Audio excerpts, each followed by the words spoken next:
Okay, so this video I'm going to be breaking down on how you can make Dillon Danis the biggest star in the UFC. So hypothetically, in this situation, Dillon Danis goes in there, beats Logan Paul, and then, as he talks about, he wants to be a UFC champion. So after that, he's going to win. Maybe he calls for Dana to sign him or something like that after this. They sign him, the UFC signed Dillon Danis. He's 2-0. So obviously, in my opinion, the fight that would make the most sense for him there would for his debut, and I think this man is still in the UFC. He hasn't been cut yet. You do Dillon Danis versus Mike Mafefa, also known as Blood Diamond or Mike Diamond. He's got a lot of different names, but his government name is Mike Mafefa. So yeah, Mike Mafefa hasn't looked the greatest in his fights. His takedown defense has looked improved, but still not great. And he gets rocked in all of his fights. So maybe Dillon Danis could actually show off some striking here. A lot of this could change depending on how the Logan Paul fight goes. Maybe Dillon Danis actually comes in there with some fucking extremely crisp boxing, but I don't know if that will be the case. But at the very least, I think he could and would sub Mike Mafefa, so then he would move to 3-0 in mixed martial arts. And then I think to move him up, you'd do a fight with the Night Train, Jared Gooden, 1-4 in the UFC, only win against Nicholas Stolze, but he's been dominated with the grappling, especially in his last fight from Carlston Harris. He just got ragdolled all over the place, not even competitive. He's a tough fight though. He's a powerful guy. So Dillon Danis we would learn a lot about his chin, maybe his striking defense, and he's never been subbed before. So if Dillon Danis could go in there and sub him, that would be a big feather on his cap. You know, he has been beaten with wrestling, of course, but to actually go in there and sub him is always impressive. When you sub some guy, especially 22-9, he's got a long career, and the fact he hasn't been subbed before is actually pretty crazy when you think about it. But yeah, if Dillon Danis can go in and sub Jared Gooden, that's a good performance. I don't think there'll be any trash talk in this.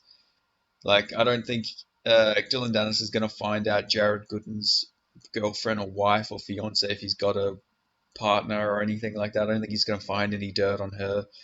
So I don't think there'll be trash talk there. Same with Mike Mafefa, but Dillon Danis would just talk trash, saying, "Oh, who is this guy? He's going to make it look easy and everything."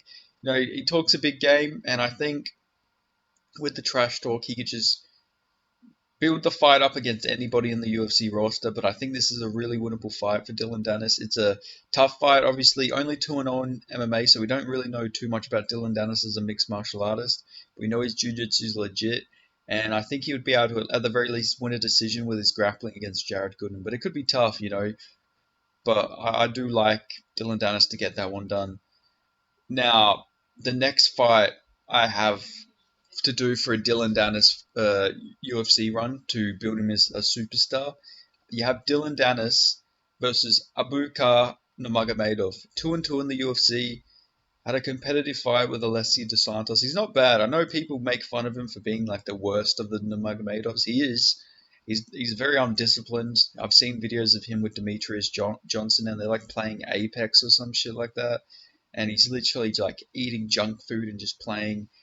I'm pretty sure it was Apex, or it might have been some other game. I'm not quite sure, but he just plays games and he just eats, and then yeah, he's the most undisciplined out of the Nurmagomedovs. But Dillon Danis fights out of SGB, or was it SBG? I think it's SBG Ireland. He's trained there before. Obviously, good mates with Conor McGregor, and if you remember from the Conor McGregor Habib Nurmagomedov brawl, that Ubakar actually was the one who got fucking clipped badly by Conor McGregor. Got his eyes swollen shut. McGregor beat the shit out of him. Like, well, I mean, he only landed that, but he won that exchange. Conor talks about it where he says, "I landed the last shot of the night, last fucking shot of the night. I fucking landed the last shot, yeah." Last shot of the night, yeah. Anyway, yeah, he landed the last shot of the night. Got the mental victory over Ubakar. And, Dillon Danis was brawling with Habib. We didn't see Ubakar and Dillon Danis get into any brawl or anything in there, but, they were brawling at the same time. You know, Ubakar's the cousin of Habib. Maybe Upakar can go and try and get some revenge for his cousin here, or he can disappoint the Nurmagomedov name again and tap out. I remember when Upakar got tapped out by, oh man, what's his name? He's a German guy. Oh, the name is on the tip of my tongue, man. Oh my god, he's like David Zawada. That's it. David Zawada. I was like thinking, what was his name? Yeah, David Zawada. Sorry for that. Yeah, so David Zawada got him in a triangle. So Ubakar can be submitted. He's not some unsubmittable phenom or anything like that. Like this could be a winnable fight for Dillon Danis. It could be tough though. Ubakar's actually got a good jab on him. Like he might actually have the better striking here. Like the best part of Ubakar's striking is his jab. Obviously, I'm not saying he's no JDM on the feet, but he does have a good jab. But if say hypothetically, Dillon Danis would go in there and sub him, and there would be some trash talk here. Obviously, Ubakar doesn't speak English, but I could see Dillon Danis, talking shit to Team Habib or Team Nurmagomedov, and I think it would be an intense fight. Like it would be it would be really built up highly. He'd really sell the fight on his Twitter. He'd be posting photos of McGregor like clipping him and all this stuff and all that sort of shit. But I think he would get the win here, and hypothetically he gets the win here. Sorry, I think you move him up and then you do a fight with him. Now he would be at this point. He's beaten Mike Mafefa. He's 3-0. Then he beats Gooden. He's 4-0. He's 5-0 after this. But I don't think you can give him a ranked opponent yet. But I think a really dangerous fight for him here. Like this is a really dangerous fight. But I think you can give him Matthew Semmelsberger. It's a dangerous fight if it's on the feet, but Matthew Semmelsberger is shown not to have really good takedown defense. He's been taken down by so many fighters. Like anyone who shoots a takedown pretty much gets Semmelsberger down, but he is very powerful. The man's got a piston in his hand. He could just knock Dillon Danis out cold. This would be a dangerous fight, but it would let us know to what level Dillon Danis is at.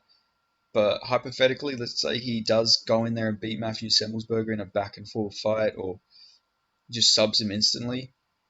Like I said, his takedown defense is sus, but he is very powerful, so it is dangerous while it's on the feet. But Dillon Danis just goes in there, takes him out, subs him, gets the early win. Then he moves to 6-0, and then that's when you look for some fighters outside the rankings. Now, I don't think he'd. There is some tough fights for him, but I think he does get a ranked opponent here, 6-0. And I think the best matchup that you give Dillon Danis is Michael Chiesa. Michael Chiesa, not good at striking at all. His striking's pretty bad. Dillon Danis, not really the greatest striker either. Michael Chiesa is very subbable. He's been subbed in most of his losses. He's always getting caught with darces. Always getting caught in all sorts of submissions. Like, I think that would be a winnable fight, and that could actually be a fight where Dillon Danis could showcase his striking as well there, because he's gonna want Michael Chiesa to take him down.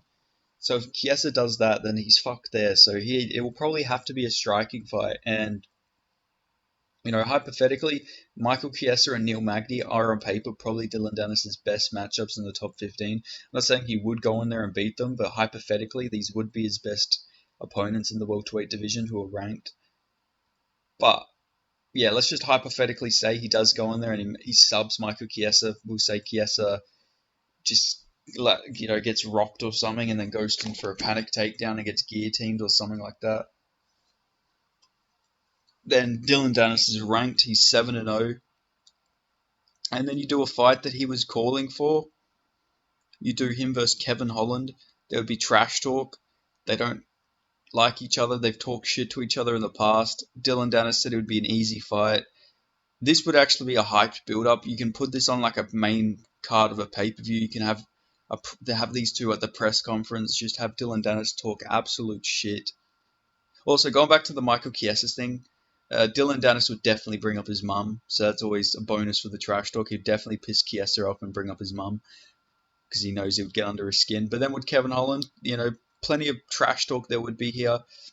Now it's a dangerous fight for him too, of course. All these fights are, but hypothetically, Dillon Danis goes in there, wins it. Maybe Kevin Holland gives up his back for a second or something like that, and then Dillon Danis snatches his neck, gets the victory there. Then I think you do Dillon Danis versus Ian Gary. I know that's a crazy fight to think about, but I think Dillon Danis will go fucking nuclear when it comes to Ian Gary's wife. She's like 42 or something. I think she left her husband for Ian Gary. I think that was a rumor or something like that. So, Dillon Danis would definitely pop up all the photos of Layla Machado. He'd definitely go nuclear on Layla Machado.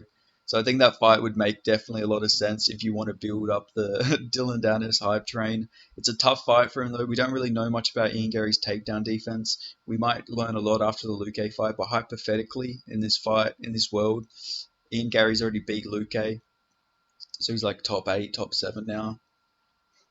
But, you know, let's just say Dillon Danis goes in and wins that. I think you give him Stephen Wonderboy Thompson after this. It will say that he lost to Shavkat, but it's still like a big name and it's a good matchup for him. So we'll say, actually, do we give him Wonderboy? Hmm, yeah, we give him Wonderboy. I'm sure Dillon Danis would find a way to fucking talk trash to Wonderboy. We'll probably find out that, I don't know, Wonderboy fucking littered on some guy's lawn or something like that, and it's probably been eating away at Wonderboy's conscience for years. But Dillon Danis will find it somehow. He's good with all this sort of shit. He'll find a way to piss off Stephen Thompson, and yeah, we'll say he goes in there and subs Wonderboy. Nobody's ever gone in there and subbed Wonderboy, so it would be a really good win. And then you just give him the fucking championship fight against. You do him versus Colby. In this world, we'll just say Colby Covington is the champion, just for entertainment purposes. You have Colby versus Dillon Danis. They had a little trash talk after after Colby Covington called him a clout chaser and said that Logan Paul was going to go in there and knock him out. So in this world, it's Dillon Danis versus Colby Covington. The trash talk's just gone back and forth at the press conference. They're calling each other out for all this stuff. Colby's calling him out for getting choked out by a bouncer. Dillon Danis is calling him out for having his jaw broken and being subbed by Wally Alves. Dillon Danis, they're just going back and forth about all different types of shit. And then the fight itself, let's just hypothetically and say in this fight, it's just a striking fight for a bit. They're testing it out on the feet. Maybe Dillon Danis is teeping at his body quite a lot. He's known to have a bit of a weakness to the body. So yeah, Dillon Danis is just piecing Colby up a little bit on the feet. Let's just say this is hypothetical, man. I'm not saying by any means that Dillon Danis is a K1 level striker. We have no idea about anything for Dillon Danis. He hasn't fought for like 5 years. So who knows what he's going to look like when he fights in MMA again. But hypothetically, let's just say he's keeping it competitive with Colby on the feet, and Colby's maybe feeling a little uncomfortable on the feet. Maybe he wants to mix in a takedown or something like that. Maybe Colby's actually winning most of the fight, but he just has that wrestling urge to shoot in a takedown. And let's just say Dillon Danis snatches up his neck in a guillotine, and we see like a very similar finish to Wally Alves versus Colby Covington. And let's just say Dillon Danis goes in there, he subs Colby Covington in the second round, and he gets his hand raised, and yeah, Dillon Danis becomes the UFC welterweight champion. That's in my opinion the best way to get Dillon Danis a UFC championship. Now, don't get me wrong, I don't believe this is going to happen. And who knows what Dillon Danis is going to look like in MMA? The guy hasn't fought for so long, and his striking didn't look good when he was fighting. But maybe he's going to be super improved after all this time off. Maybe he was actually working on his striking and everything. But yeah, just from what I've seen, I don't think this is what's going to happen. But let's just say that this is the case. Dillon Danis is UFC champion now. He's the biggest star in the sport. He's trash talked every man on his way up, and I think he would be a bona fide superstar if he ever did get to this level. But like I say, I don't think he would. But this is just matchmaking how to make him the biggest star in the UFC. But yeah, this was just a random idea I had. Since all Dillon Danis has been talking about is how he wants to be a UFC champion and he wants to fight in MMA. And everybody knows who he is now. He'd be one of the most followed UFC fighters. Like, he'd be one of the biggest names instantly if he signed with the UFC, especially if he goes in there and beats Logan Paul. He'd be one of the biggest fighters in all of combat sports, in my opinion. But yeah, that's all I got to say about these potential matchups. Uh, Hopefully Dylan Dennis does actually go on to be pretty good in MMA though, because it would be cool to have a guy like Dylan Dennis succeed in MMA. He brings excitement. He's got me excited for a fight against Logan Paul. So like it generally would be fun. But yeah, that's all I've got to say about that. Hope you like this type of video, and I'll see you guys in the next video. Thanks for watching. If you're not subscribed, make sure you subscribe, and if you are subscribed, make sure you put on the notifications because I'm dropping content all the time. You know, I love talking about all fights. I love matchmaking. I love weird fights. I like MMA, boxing, YouTube boxing, kickboxing. Like I'll make videos about any type of combat sports if I can find it. So yeah, I love combat sports so much. It's my passion, and I really would just appreciate anyone who subscribes to me. And yeah, sorry this video is so long, but like I say, I'm very passionate about these sort of videos. So yeah. But anyway, thanks for watching. I appreciate it. Sorry for the little speech there, but yeah, if you made it this far, I'd be very surprised. Let me know if you made it this far in the comments below. Goodbye.